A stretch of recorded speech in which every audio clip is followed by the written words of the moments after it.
दोस्तों, आज हम प्रैक्टिस 4 देखने वाले हैं, जिसका सारा क्वेश्चन प्रीवियस ईयर 2023 का एसएससी एमटीएस में पूछा गया है, जो एसएससी एमटीएस 2024 के लिए काफ़ी लाभदायक होगा। तो चलिए वीडियो को शुरू करते हैं। नमस्कार दोस्तों, तो कैसे हो आप लोग? उम्मीद करता हूँ आप सभी स्वस्थ होंगे, मस्त होंगे, ज़बरदस्त होंगे। तो चलिए बिना किसी देरी के अपने वीडियो की तरफ हम आगे बढ़ते हैं, ठीक है? चलिए, तो हमारा पहला क्वेश्चन ये है कि दिए गए विकल्पों में से कौन सा विकल्प प्रतिध्वनि उत्पन्न करता है। तो अगर पूछा जाए कि प्रतिध्वनि कैसे उत्पन्न होता है, ठीक है, कैसे होता है, तो जब ये जो ध्वनि हमारी जाती है, जब ये परिवर्तित होकर वापस लौट जाती है ना, किसी मतलब सतह से टकरा कर परिवर्तित होकर वापस लौटती है, तो हमारी प्रतिध्वनि उत्पन्न होती है। तो यानी कि हमारा ऑप्शन नंबर सी में से यही लिखा हुआ है, जब ध्वनि परिवर्तित होती है, ठीक है। तो यानी कि ऑप्शन नंबर सी हमारा बिल्कुल सही होगा, ठीक है। चलिए आगे बढ़ते हैं। गेटो सोरा ने arena junior boys international badminton championship जीती, वह किस राज्य से स्थित है? किस राज्य से स्थित है वो? जो चैंपियनशिप ये जीते थे वो थे हमारे अरुणाचल प्रदेश से, ठीक है। यानी कि ऑप्शन नंबर डी हमारा बिल्कुल सही होगा, ठीक है। चलिए, कालिदास डैश सम्मान की सरकार द्वारा प्रतिवर्ष प्रदान किया जाने वाला एक प्रतिष्ठित कला पुरस्कार है। कालिदास डैश सम्मान की सरकार द्वारा प्रतिवर्ष प्रदान किया जाने वाला एक प्रतिष्ठित कला पुरस्कार कौन सा है, मतलब कहाँ पुरस्कार किया जाता है? तो वो हमारा ऑप्शन नंबर डी, यानी कि मध्य प्रदेश में किया जाता है, ठीक है। यानी ऑप्शन नंबर डी हमारा बिल्कुल सही होगा। चलो, निम्नलिखित में से कौन सी मुद्रा की विशेषता नहीं है? मुद्रा की विशेषता कौन सी नहीं है? मुद्रा की विशेषता हमारी नस्वरता नहीं है, ठीक है, क्योंकि मुद्रा नस्वर नहीं है। बाकी ये जो सब है भाजकत्व, स्थायित्व, स्वायत्ता, ये सब है, ये मुद्रा के विशेषता है। लेकिन ऑप्शन नंबर सी हमारा मुद्रा की विशेषता नहीं है, यानी कि ऑप्शन नंबर सी हमारा बिल्कुल राइट होगा, क्योंकि क्वेश्चन में यही पूछ रहा है कि मुद्रा की विशेषता नहीं है, उसका चयन करें, ठीक है। चलिए आगे बढ़ देखते हैं। निम्नलिखित में से कौन सा राज्य 37वें राष्ट्रीय खेल की मेजबानी करेगा? बताइए, कौन सा राज्य है जो 37वें राष्ट्रीय खेल की मेजबानी करेगा? तो वो हमारा है गोवा।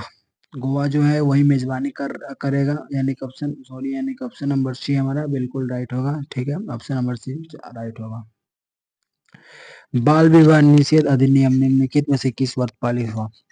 बाल विवाह बैन, ठीक है, इसको हम इस नाम से भी जान सकते हैं।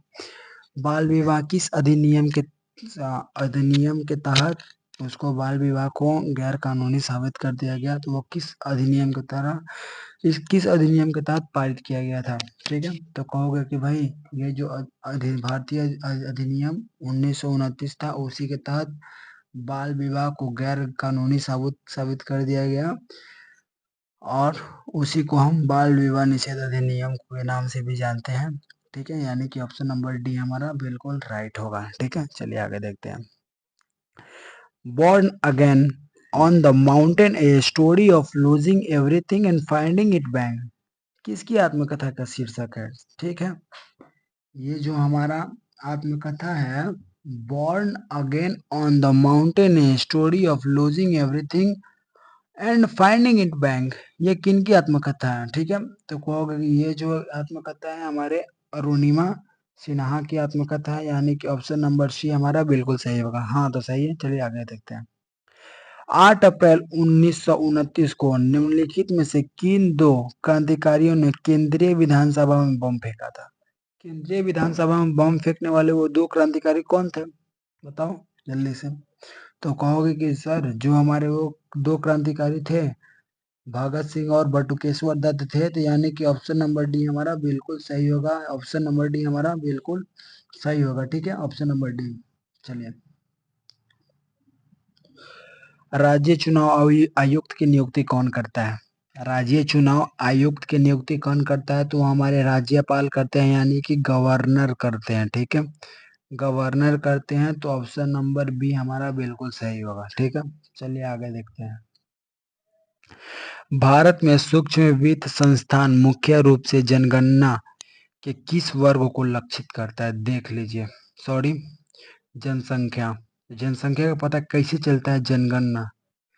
जनगणना से पता चलता है जनसंख्या का। मैंने पिछले कई वीडियो में बता रखा था कि जनगणना महत्वपूर्ण होने वाला है, और आज एक बार फिर बता रहा हूँ कि जनगणना एसएससी एमटीएस के लिए महत्वपूर्ण होने वाला है। ठीक है, तो इसको आप अच्छे से याद कर लीजिएगा, मतलब जनसंख्या को पूरा रट लीजिएगा। जनसंख्या से हर एक शिफ्ट में 1 से 2 क्वेश्चन रहते हैं। ठीक है, तो आप, मैं एग्जाम का बात नहीं कर रहा हूँ, मैं शिफ्ट का बात कर रहा हूँ, हर एक शिफ्ट में रहते हैं। ठीक है, यानी कि एसएससी एमटीएस के लिए वो जनगणना एक अहम भूमिका निभा रहा है, तो उसको आप ध्यान रखिएगा। हाँ, एक बात और कि बहुत दिनों से मतलब वीडियो नहीं आ पाया था। हाँ, वो थोड़ा कुछ टेक्निकल इशू था और कुछ प्रॉब्लम के कारण वीडियो नहीं आ पा रहा था, लेकिन अब से वीडियो प्रॉपर आएगा।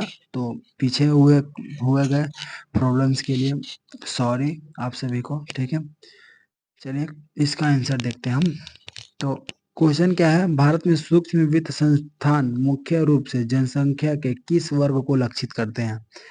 तो ये हमारे जो लक्षित किस वर्ग को करते थे, तो वैसे वर्ग जिसमें कम आय वाले व्यक्ति और छोटे व्यवसाय वाले व्यक्ति आते हैं, उसको लक्षित करते हैं, यानी कि ऑप्शन नंबर बी हमारा बिल्कुल राइट होगा। ठीक है, चलिए ICC 2022 ODI ICC 2023 ODI cricket विश्व कप में कितने देश भाग लेंगे?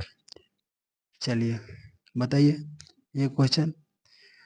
ये हमारा, इसका आंसर हमारा 10 होगा, क्योंकि उस समय 10 से भाग लिए थे, तो सबको पता है। देखिए उस समय के एग्जाम में ये करंट अफेयर्स का क्वेश्चन था, लेकिन अब इसको पूछेगा तो स्टैटिक्स में पूछ सकता है। ठीक है, या फिर इस साल जब करंट से पूछेगा तो यहाँ पर सन चेंज होके करंट्स वाला सन आ जाएगा, बाकी क्वेश्चन ऐसे सेम रह सकता है या फिर कुछ अलग भी रह सकता है। ठीक है, तो ये सब करंट अफेयर्स भी रोल पे अच्छा रोल प्ले करता है सारे एग्जाम में, चाहे वो ऐसे सीजीएल से लेकर एमटीएस तक के कोई भी हो, कितना पीसीएस क्यों ना हो, उसमें जो करंट अफेयर्स है उसमें एक बहुत अच्छा रोल प्ले करता है। ठीक है, तो करंट अफेयर्स पे आप सभी लोग ध्यान देते रहिएगा। ठीक है, वरना आप लोग कमेंट करिएगा, करंट अफेयर्स के लिए मैं एक अलग से सेशन लेके आ जाऊंगा। ठीक है, चलिए आगे देखते हैं।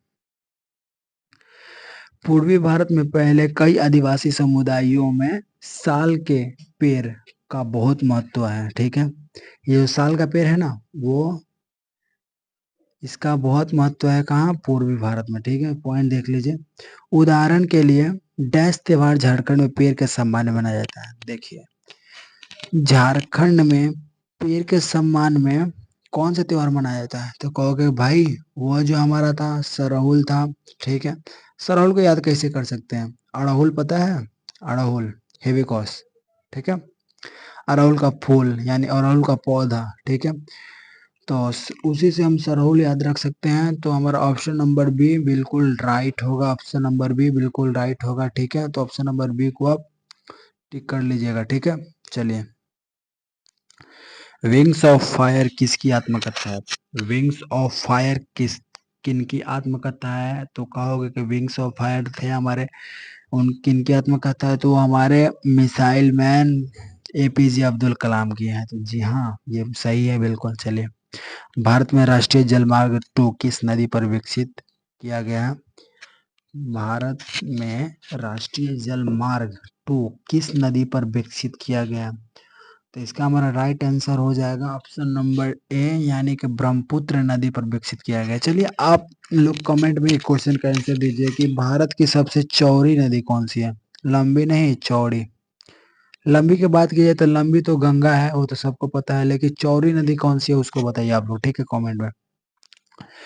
भारतीय संविधान का डैश भारतीय नागरिकों के मौलिक कर्तव्यों को परिभाषित करता है, तो वो कौन सा अनुच्छेद है जो भारतीय नागरिकों के मौलिक कर्तव्यों को परिभाषित करता है? तो वो हमारा है आर्टिकल आर्टिकल 51 का ए, खंड ए। ठीक है, आर्टिकल 51 का खंड ए है, जिसमें मौलिक कर्तव्यों को परिभाषित करता है। चलिए एक क्वेश्चन आप लोग बताइए कि मौलिक कर्तव्य का स्रोत किस देश के संविधान से लिया गया? ठीक है, किस देश के संविधान से लिया गया मौलिक कर्तव्य? बात की जाए मौलिक अधिकार की, अगर मौलिक अधिकार रहे, मौलिक अधिकार, एक मिनट, यदि मौलिक अधिकार रहे, मौलिक अधिकार, मौलिक अधिकार या मूल अधिकार, ठीक है, या मूल अधिकार, तो इसका प्रावधान कहाँ से लिया गया है? तो हमारे यूएसए से लिया गया, यानी कि अमेरिका से लिया गया है इसका प्रावधान। अमेरिका का जो संविधान है, सॉरी, अमेरिका का जो संविधान है उससे मूल या मौलिक अधिकार का प्रावधान लिया गया। मैं क्वेश्चन क्या किया, मौलिक कर्तव्य। मौलिक कर्तव्य कहाँ कहाँ के संविधान से स्रोत लिया गया है? मौलिक कर्तव्य का स्रोत कहाँ कहाँ के संविधान से लिया गया है? इसका इसका आंसर आप लोग कमेंट में बताइए, ठीक है। चलिए, निम्नलिखित में से उस छाव नर्तक या नर्तकी की पहचान कीजिए जिसे संगीत नाटक अकादमी पुरस्कार 2021 से सम्मानित किया गया था। ठीक है, तो वो जो हमारे थे, कौन थे? तो हमारे भुवन कुमार थे, यानी कि ऑप्शन नंबर सी बिल्कुल राइट होगा। वो हमारे भुवन कुमार थे। और कब दिया गया था उनको? तो ये तो दिया गया था हमारे फरवरी 2023 में दिया गया था, यानी कि पिछले साल फरवरी में दिया गया था ये इस अकादमी पुरस्कार को। ठीक है उनको, ठीक है। चलिए आगे देखते हैं। निम्नलिखित में से कौन सी झील खारे पानी की झील है? निम्नलिखित में से कौन सी झील खारे पानी की झील है? तो हमारी चिल्का झील है, यानी कि ऑप्शन नंबर बी बिल्कुल सही होगा। पद्मश्री पुरस्कार विजेता गुरु के कल्याण सुंदरम पिल्लई वह व्यक्ति जो एक प्राचीन परंपरा को जीवित रखे हैं। उनको डैश के क्षेत्र में उनके योगदान के लिए पद्मश्री 2023 से सम्मानित किया गया। किसके क्षेत्र में उनको सम्मानित किया गया? उनके योगदान को लेकर बताइए। तो कहोगे कि ये जो था हमारा भरतनाट्यम के क्षेत्र में इनको मिला था, यानी कि ऑप्शन नंबर बी बिल्कुल राइट होगा। ठीक है, चलिए।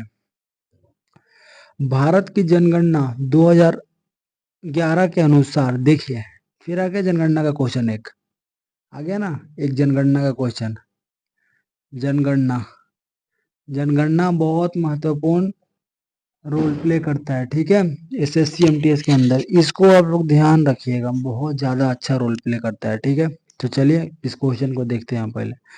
भारत की जनगणना 2011 के अनुसार उन राज्य और केंद्र शासित प्रदेशों की सही जोड़ी की पहचान करे जिन्होंने उच्चतम साक्षरता दर दर्ज की है। ठीक है, तो वो कौन सा था?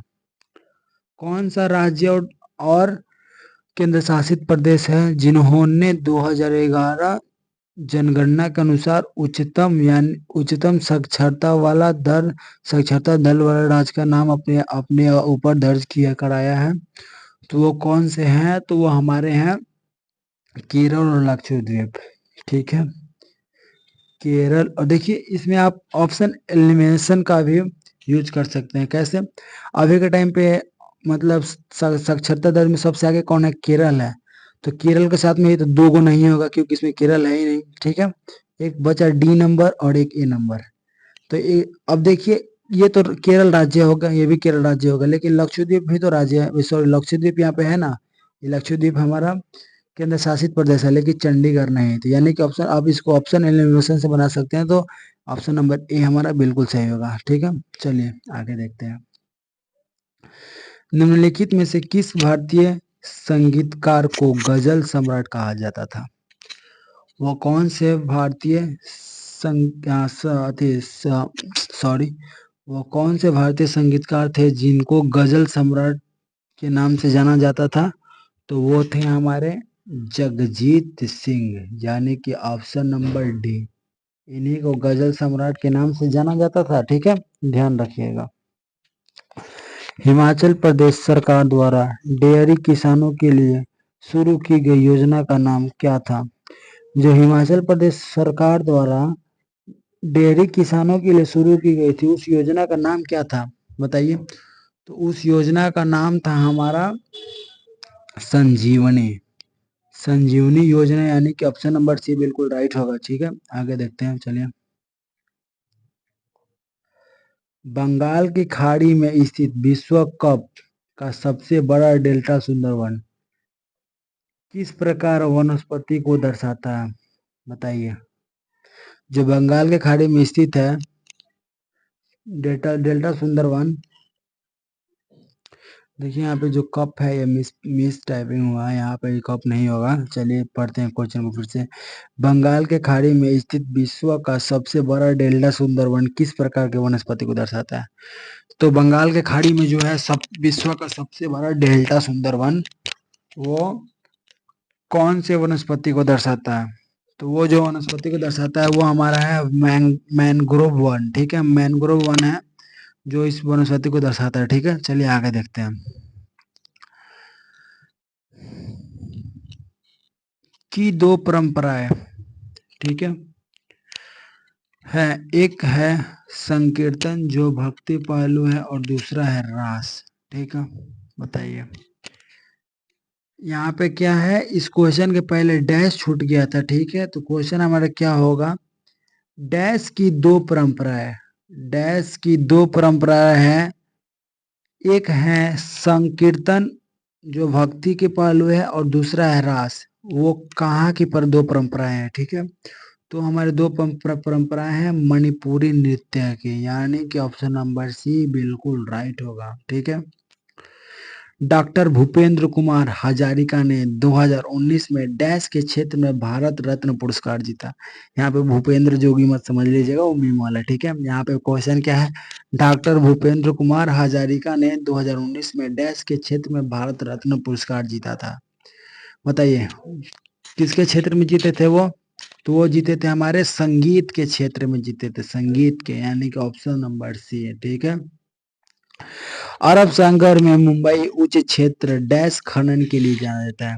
जो अरब में मुंबई है, अरब सागर में मुंबई उच्च क्षेत्र है, वो किसके खनन के लिए जाना जाता है, तो वो खनिज तेल, यानी कि ऑप्शन नंबर सी के लिए जाना जाता है। ठीक है, तो चलिए आज के लिए इतना ही, मिलते हैं कल, पांचवा सेट लेकर आएंगे।